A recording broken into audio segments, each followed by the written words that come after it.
The morning fog still clung to the hills above Asheville, North Carolina, when the black SUV slowed on Old Crestline Road, and the driver's window came down. Dolores Vance did not get out of the car right away. She sat behind the wheel with the engine running and looked at the property the way someone might look at a stray dog blocking their path. Not with cruelty exactly, but with the kind of impatience that comes from never having needed to look twice at anything. The sign at the edge of the gravel lot was hand-painted in dark green letters. Tanner's Woodcraft, Custom Furniture and Restoration. One corner of the sign had warped from years of rain. The workshop itself was a converted barn, the kind that had been standing in these hills long before the city money started moving in. The siding was weathered gray, the tin roof had a rust seam running down one side, and a pair of work boots sat upended on the porch railing to dry. Dolores was 47 years old, and the regional director of Heirloom Developers, a firm that had spent the last 3 years buying parcels along the Western Carolina ridgeline and turning them into what their brochures called curated mountain living experiences. She wore a charcoal wrap dress and driving gloves, and had not eaten breakfast because she never ate breakfast before a sidewalk. She believed it kept her sharp. She pulled in slowly, tires crunching over the gravel, and parked looked like it had been working for a living since before she graduated college. She got out. The smell hit her first, sawdust, linseed oil, the faint sweetness of cedar drifting out from the open barn doors. She could hear something inside. A plane being worked by hand. Long, slow strokes. Someone who knew what they were doing. She knocked on the door frame. The planing stopped. A man appeared from the back of the workshop, wiping his hands on a rag he kept tucked in his belt. He was 41 years old, lean but not slight, with forearms that showed the kind of muscle that comes from actual work rather than a gym. His name was Curtis Hale, and he had been running this woodshop for 11 years, since the day he came back to Asheville after his marriage ended, and his daughter was 3 years old, and he needed something that he could build with his hands so that the rest of his life didn't feel like it was falling apart. "Help you?" he said. Not unfriendly, just straightforward. Dolores looked around the interior of the workshop before she answered him. It was a habit she had. Take stock of a space before you engage with the person in it. The workshop was orderly in the way that skilled tradespeople keep their spaces. Tools on pegboards, lumber stacked by species and dimension, a half-finished dining table in the center of the floor, with hand-cut dovetail joints at each corner, that would have made a furniture conservator stop and look twice. She did not stop and look twice. "I'm Dolores Vance, Regional Director with Heirloom Developers." She extended a card. "We've been acquiring parcels in this corridor. Your property is in our development zone." Curtis took the card and read it once, then set it on the corner of his workbench. "I know who Heirloom is," he said. "You've been through here before. Left a letter in March. You didn't respond to the letter. I wasn't interested in March." She smiled the way people smile when they've decided the other person simply hasn't understood them yet. "Mr. Hale, I drove up from Charlotte this morning. I think it's worth a conversation, at minimum." She glanced around the workshop again, this time letting her gaze settle on the cracked window pane at the back, the water stain above the east wall, the manual dust collector that belonged to an earlier decade. "You're working hard up here. I can see that. But a facility like this, in today's market, you must be fighting for every dollar." Curtis looked at her for a moment. "What's the offer?" he said. She named a number. He said nothing. "That's above assessed value," she added. "Significantly above." "I know what assessed value is," he said. "My grandfather built this barn. My father put in the electrical." Dolores folded her hands in front of her.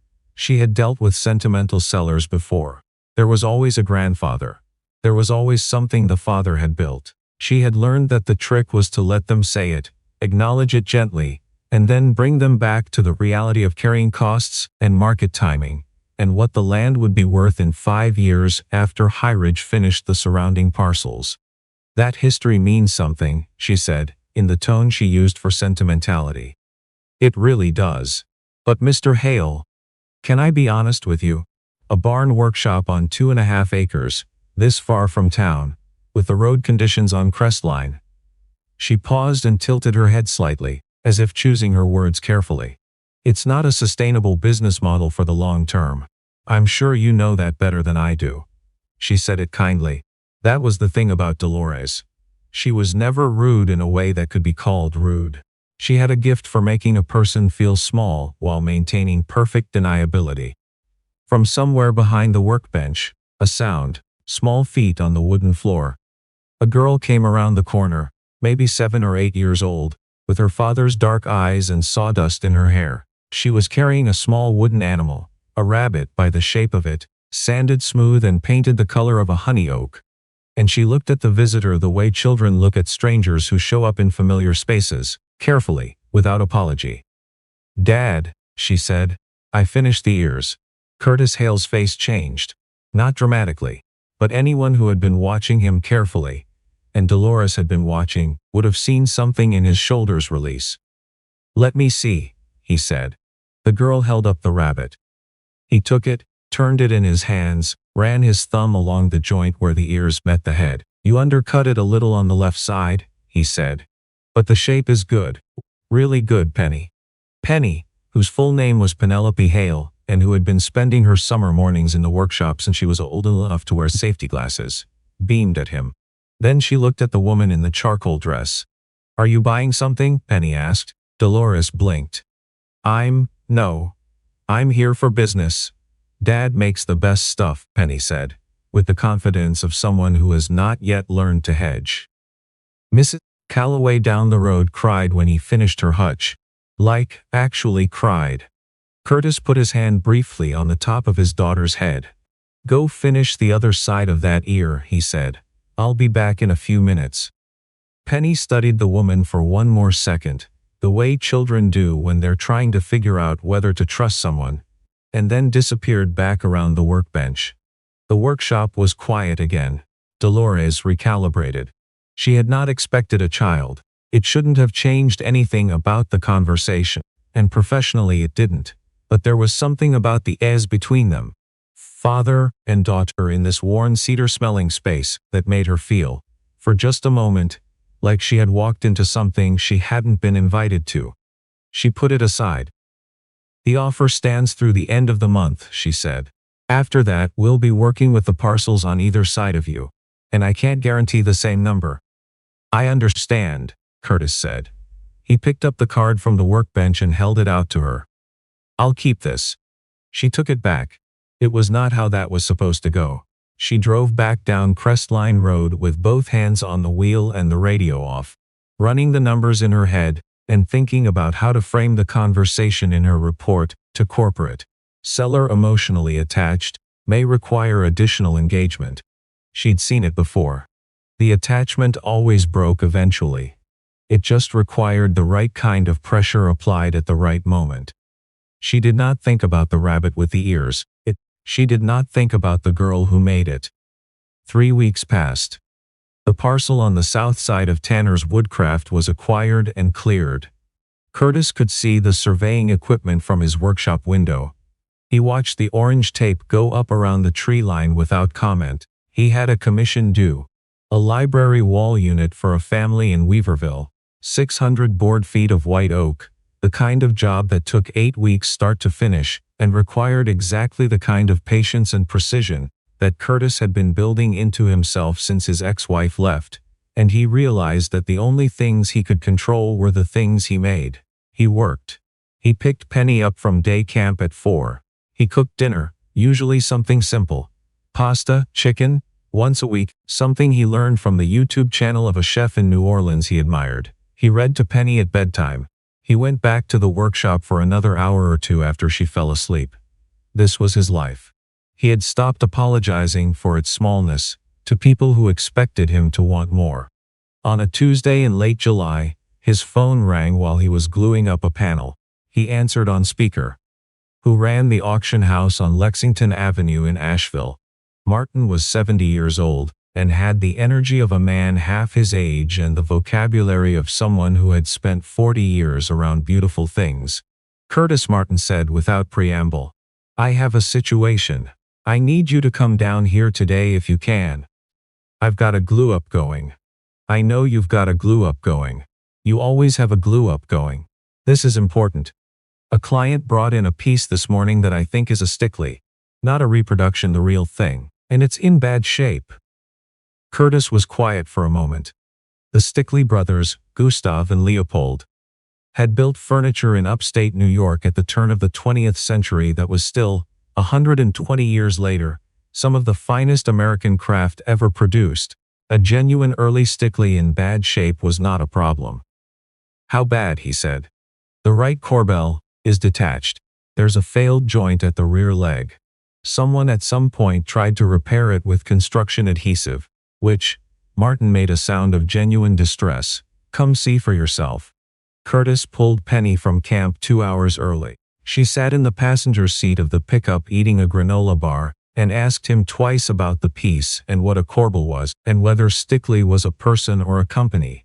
And he answered her each time fully, the way he always had, because he had decided early in her life that the worst thing a parent could do was treat a child's curiosity as an interruption.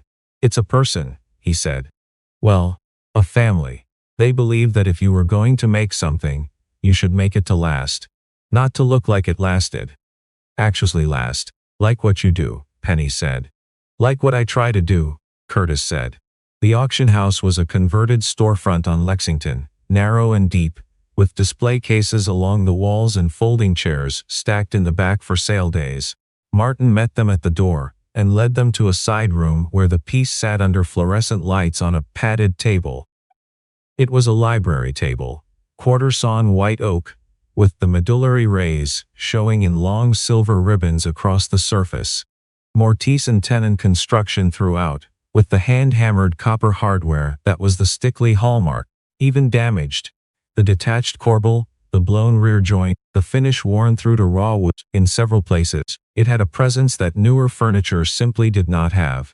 It had survived a century. It felt like it knew it. Curtis put on his glasses and bent over the joint. He did not speak for 4 minutes. Martin knew better than to fill the silence. Penny sat on a stool in the corner and sketched the table in a small notebook she carried everywhere. Construction adhesive over the original hide glue, Curtis said finally. Whoever did this? He shook his head, not angrily. More the way a doctor looks at an X-ray that shows something that could have been prevented. The wood moved. Oak moves. The adhesive didn't. That's where the joint went. Can it be saved? Everything can be saved, Curtis said. The question is whether it's done right. He stood up and took off his glasses. I'll need to steam the failed joint open, remove the adhesive without taking the finish, recut the tenon shoulder, and re-glue with hot hide glue. The corbel is straightforward. It just needs to be re-pegged, and the original finish touched in. Martin exhaled with relief. How long? 3 weeks, maybe 4, depending on the humidity. The client wants to know the cost. Curtis named a number. It was not a small number. It was, in fact, significantly higher than what most furniture repair shops in the region would have charged, because most furniture repair shops in the region would not have done what Curtis was about to do, which was restore the piece in a way that respected its original construction, rather than simply making it look better. Martin wrote it down without flinching. One more thing, Martin said. He hesitated. The client is. He looked at Curtis over the top of his glasses. The client is Dolores Vance. Curtis looked at the table. Then he looked at Martin. High-Ridge developer Dolores Vance, he said. I wasn't aware you knew each other. She came to buy my property last month. Martin had the expression of a man who has just realized he is standing in the middle of something complicated. I can contact another. No, Curtis said. He looked at the table again. At the quarter-sawn oak. At the century of craftsmanship under the fluorescent light. I'll do it.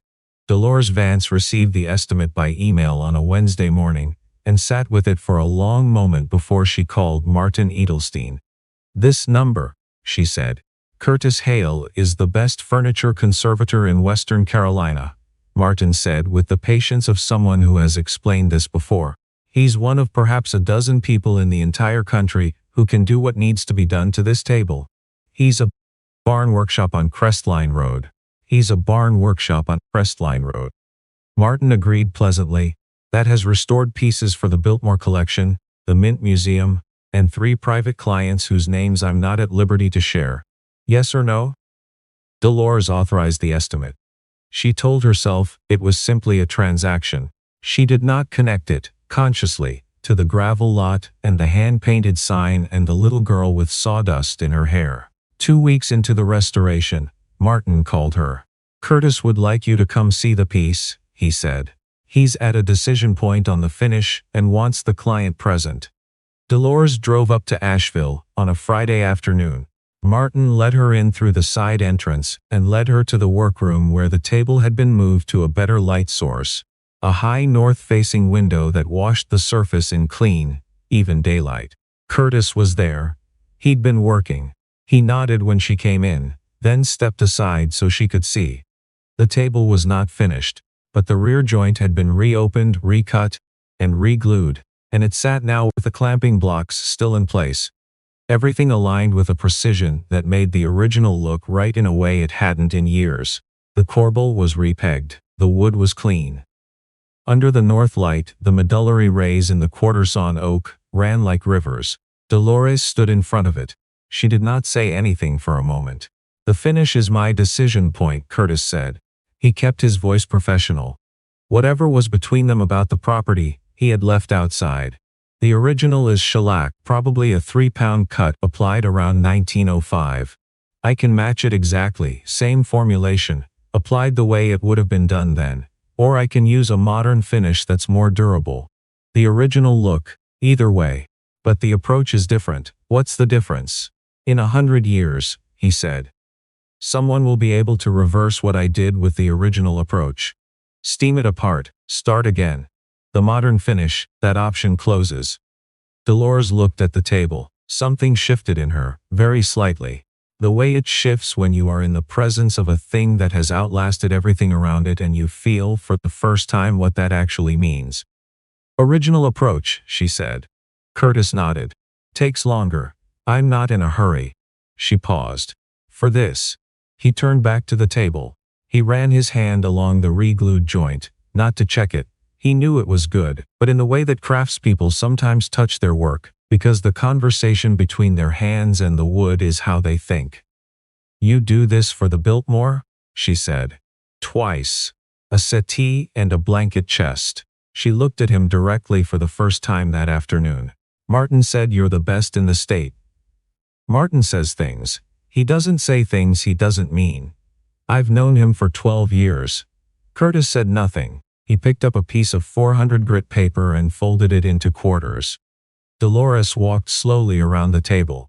Up close, in this light she could see the hand-hammered texture in the copper hardware, the slight variations in the medullary rays that meant every surface was unique, the way the craftsman a century ago had arranged the boards, so that the figure was at its best where the eye naturally fell. None of this had happened by accident. My mother left me this table, she said without planning to. She didn't have much. She worked at a hospital in Raleigh for 31 years, floor nursing when she died. The table was the one thing I took. Curtis was working the edge of a damaged area with the paper. He did not look up, but he was listening. I put it in a storage unit for 2 years, Dolores said. After the estate was settled, I didn't know what to do with it, but you kept it. I kept it. There was a silence that was not uncomfortable. Sawdust drifted in the light from the window. How's the piece going that your daughter was working on, she said. The rabbit. Curtis did look up then, not surprised exactly, something more than that. She finished it, he said. She gave it to the woman down the road, Mrs. Calloway. Apparently Mrs. Calloway did in fact cry. Kids are honest about what's good, Dolores said. Yeah, Curtis said. They are. She drove back down to Charlotte that evening in lighter traffic than expected. And she sat with the drive the way she sometimes sat with a number she was running, not forcing it, just letting it resolve. She thought about what Martin had said. One of perhaps a dozen people in the entire country. She thought about the barn with the rust seam on the roof, and the hand-painted sign, and the 2.5 acres of land that she had looked at as a parcel, and which was, she was beginning to understand, a workshop. in the way that word means something more than its square footage. She thought about the table, about what it meant that someone had built it to last 100 years, and that someone else had to understand that, a century later, in order to bring it back. She did not call the acquisitions team when she got home. The table was finished on a Thursday in late August. Curtis called Martin, and Martin called Dolores, and Dolores drove back up to Asheville alone, without her gloves this time, in a lighter jacket. The piece sat in the center of Martin's showroom, under a single pendant light, the way Martin displayed things he wanted people to actually see. The shellac finish had been applied in thin coats over the course of 5 days, rubbed out between each one, and the surface had the depth that old finishes have. Not a coating on top of the wood, but something that seemed to come from inside it. The corbel sat flush. The joint at the rear leg was invisible. The copper hardware gleamed without looking polished. It looked like 1905. It looked like it would still look like that in 2105. Dolores stood in front of it for a long time. Curtis was there, standing to the side, with his jacket on for the first time she'd seen him in anything other than a work shirt. He had a specific way of standing when he was done with a piece. Not proud exactly, but settled. Like a question had been answered. "It's extraordinary," she said. And she was not a person who used that word. "The piece is extraordinary," he said. "I just put it back together." She looked at him. "You know that's not true." He held her gaze for a moment, then looked back at the table. "My daughter asked if she could see it," he said. "When it was done. She remembered it from when you brought it in." Dolores was quiet for a moment. "She was here? She's usually where I am in the summer." Something moved across Dolores's face, not guilt exactly, but something that had the same weight. "Mr. Hale," she said. She stopped, started again. "Curtis." She cleared her throat and come to what they were about to say. "I owe you something of an apology. For the way I spoke at your workshop. About the facility. About—" She paused. "About sustainability." He didn't tell her it was fine, because they both knew it wasn't fine, and he was not a person who traded in the social comfort of false forgiveness. "Thank you for saying that," he said instead. She nodded once, sharply, the way people do when they are accepting that something has been handled correctly. "The High Ridge offer," she said. "I've flagged your parcel as non-pursuit. You'll get a letter." Curtis looked at her. "The board has to approve the corridor change," she said. "But the recommendation comes from me, so it'll go through." She paused. "I should have done the homework before I came up that road. I didn't." He was quiet for a moment. "Do you have somewhere to put it?" he said. She looked at him. "The table," he said. "Where does it go?" The question was so specific and so practical, anything she had expected to be asked in that moment, that she felt something release in her chest that she hadn't known was tight. "My house in Myers Parks," she said. "I have a study. It's the right size, good light, north-facing window." "Good," he said. "Quartersawn oak likes north light. Shows the figure right." Martin, who had been pretending to look at something in the display case on the far side of the room, allowed himself a very small smile. Penny Hale had a box on the corner of her father's workbench where she kept her in-progress pieces. There was the rabbit with the slightly undercut ear. A small bowl she'd tried on the lathe, and that wasn't quite round. A pair of wooden wheels she'd cut from a dowel, intended for something vehicular that she hadn't figured out yet. On the last afternoon of summer, before camp ended and school started, and the rhythm of the year shifted, she sat at the small bench her father had built to her height, and worked on a new piece. It was a fox. She had been studying foxes for a week. Her father was at the main bench, starting the layout for a new commission, a craftsman style for a client in Brevard, and the workshop smelled the way it always smelled, the good smell that she had breathed her whole life and would carry with her. She just didn't know it yet, for the rest of it. "Dad," she said. That lady. The one who came with the old table." Curtis kept his marking gauge running along the rail he was laying out. "What about her? Was she mean?" He thought about this. He was a person who thought about questions before he answered them, which was one of the things Penny had absorbed without knowing she had absorbed it. She was used to seeing things one way, he said, and she hadn't looked closely enough to see them another way. Penny considered. The fox was taking shape under her gouge. Not fast but correctly. Like how, she said. Like she looked at this place, he said. And she saw an old barn. She didn't see what the barn was for. What's it for? He set down the marking gauge. It's for building things that last, he said. And for teaching people how to see them. She looked at the fox. She looked at the workshop around her. The tools on the pegboards. The lumber stacked in the corner. The long afternoon light coming through the high window and landing in strips across the floor. She went back to carving. Outside on the 2.5 acres of Crestline Road that no one would be buying, the end of summer wind moved through the tree line, and the leaves had just begun. The very first ones, at the tops of the highest maples, to show the faintest edge of color. Fall was coming. There was a lot of work to do.